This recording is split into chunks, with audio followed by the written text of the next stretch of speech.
Following up my analysis on Goten, I present a what-if scenario on if he were never born. One of the major changes going straight into the Boo arc is that not having someone to compete with would make Trunks far weaker here, and unable to pull off the Mighty Mask disguise. The main plot goes the same until Goku confronts Majin Boo. With the fusion not an option, and entrusting Trunks to become strong enough in the Room of Spirit and Time being too much of a gamble, Goku gives his all to destroy Boo with the biggest Kamehameha he can muster. After dealing with Boo and Babidi, he spends the short remainder of his time lecturing Trunks on needing to utilize his latent power to its full potential when neither Goku or Vegeta can be there to deal with any new threats that appear, as well as explains the fusion dance in case anyone can pull it off in the future. Goku soon returns to the afterlife, reunites with Gohan, and the latter stays on the Kaioshinkai, training to assure he can defend the Earth if anyone stronger than Boo appears, until eventually getting his potential unleashed. From there on, Gohan, Trunks, and Piccolo take assuring they become capable of honouring Goku's desires more seriously. This leads to Piccolo having a similar mindset to in Super Hero, and wishing for his potential to be unleashed, in order to be able to defend Earth, quickly become the strong sparring partner to push Gohan to greater heights,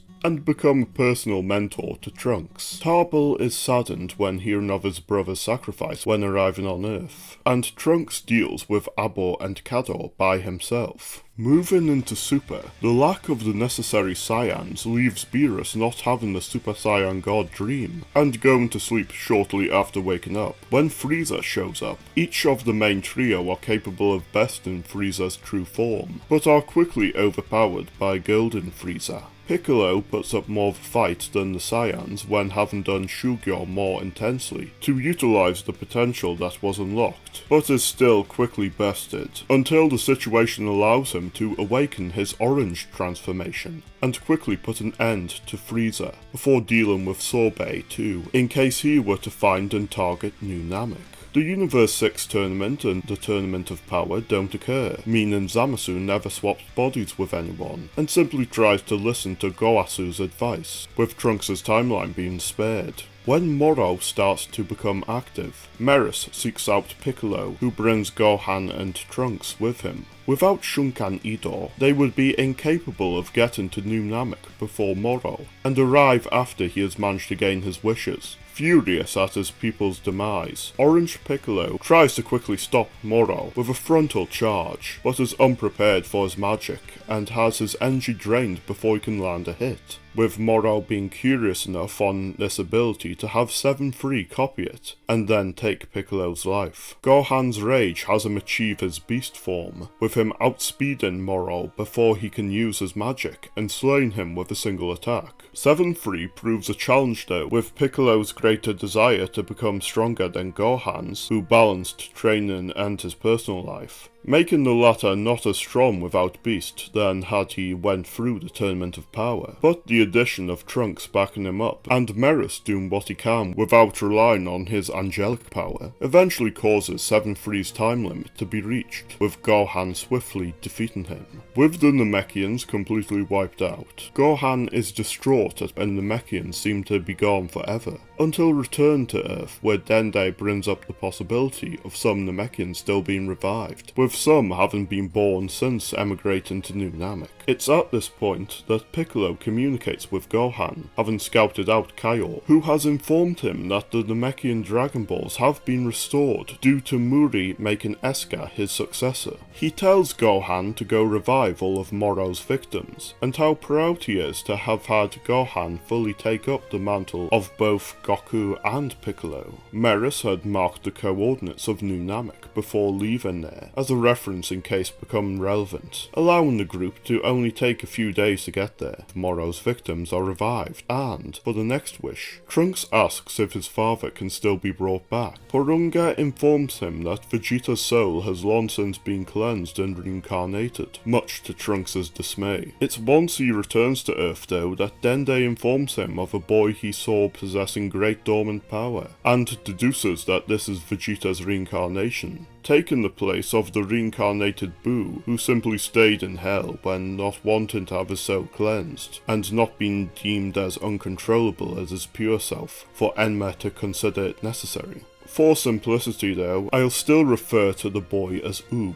Trunks finds a bittersweet closure in knowing he can still see his father again in some form, even if they will never know the bond they shared. Meanwhile, Meris praises both Piccolo and particularly Gohan's powerful transformations, and reveals his true identity, offering to stay in Universe 7 and teach them angelic arts, such as Ultra Instinct. The events with Granola don't occur without Frieza, with Granola only wishing for his potential to be fully unleashed, so he can liberate himself from the heaters. When the Gammas show up, Orange Piccolo quickly defeats Gamma 2 and does the same to Gamma 1 quick enough for Magenta to have no chance of getting close to Cell Max. Thus, peace is brought to Universe 7 until the day Zeno inevitably decides to erase it. It's in Age 784 that Trunks, Gohan, and Piccolo enter the Tenkaichi Budokai. Piccolo uses his telekinesis to fix Trunks' matchup against Oob, with the situation going the same as normally with the exception of Trunks letting Oob stay at Capsule Corporation,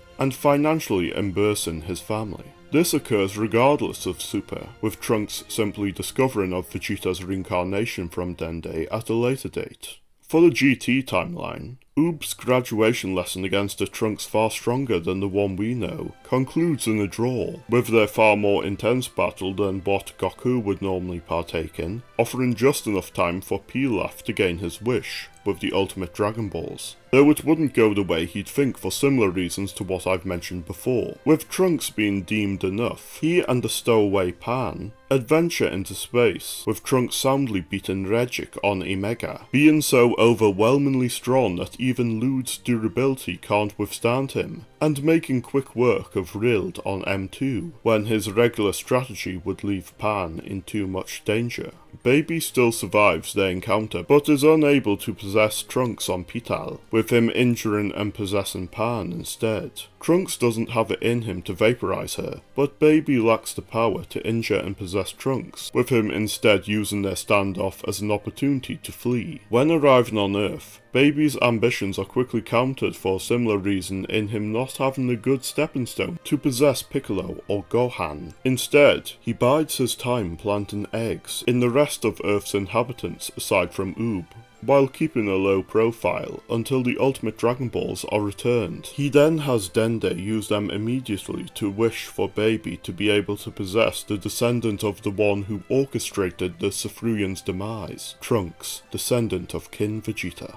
Gaining the power to fully evolve his new body, Baby becomes even stronger than when possessing Vegeta, though Gohan, Piccolo, and Oob still stand to oppose him. Even the dedicated Shugyo of these three is only enough to have their combined strength match Trunks' Baby. It's then that Piccolo reminds them of the knowledge Goku had passed down, and what he taught them in the fusion dance. With GT implying Gohan and Oob are eligible to fuse, they do so as Piccolo gives his life fending off Baby, and taking solace in the ultimate Dragon Balls being deactivated. Gohan and Oob pull this off and overpower Baby, regretfully putting an end to he and Trunks before Kibito goes about destroying the eggs Baby planted. Without Goku's Shunkan Idor, or a nearby replacement planet, when Earth starts to slowly be destroyed though, the Dragon Balls are gathered in an attempt to relocate everyone to New Namek, and use the ones there. They are actually able to do this, with the dimensional opening that hastened the minus energy reaching its limit having not yet occurred, and the Earth is restored along with Trunks being revived, and Piccolo telling of his wishes to remain in heaven. The Tenkaichi Budokai occurs soon after, with Trunks becoming the champion, retaining the power Baby unlocked, much as Vegeta was implied to have done. It's not long after that Mew and Gero put their plans in motion, but with 17 not confronting Trunks and instead going about becoming Super 17 as soon as possible. The Dragon Team are able to put up a good fight against him this time, but attempt to destroy him with ki attacks too quickly, and end up making him strong enough to defeat them. 18 still tries her last-ditch effort to stop Super 17, though successful in having him turn against Mew. There's nobody to exploit 17's weakness, with 18 inevitably being eradicated. Super 17 goes about destroying what he can for fun, and, depending on what his machine mutant design entails, may even be able to leave for the rest of the universe. It's in these two routes that we see the drastic changes that would occur without Goten's place in the story, though offering some quicker solutions to certain story arcs and more prominence to some characters. The path that leads to Goku and Vegeta's absence would also lead to inevitable doom on a cosmic scale, fitting in the absence of one whose name roughly means monkey child awakened to the heavens. Thank you if having watched through this What If. As always, comment a scenario you'd like to see covered as a What If or Dragon Ball analysis below, and subscribe so you don't miss it. See this playlist of my previous What Ifs, and I'll see you next time.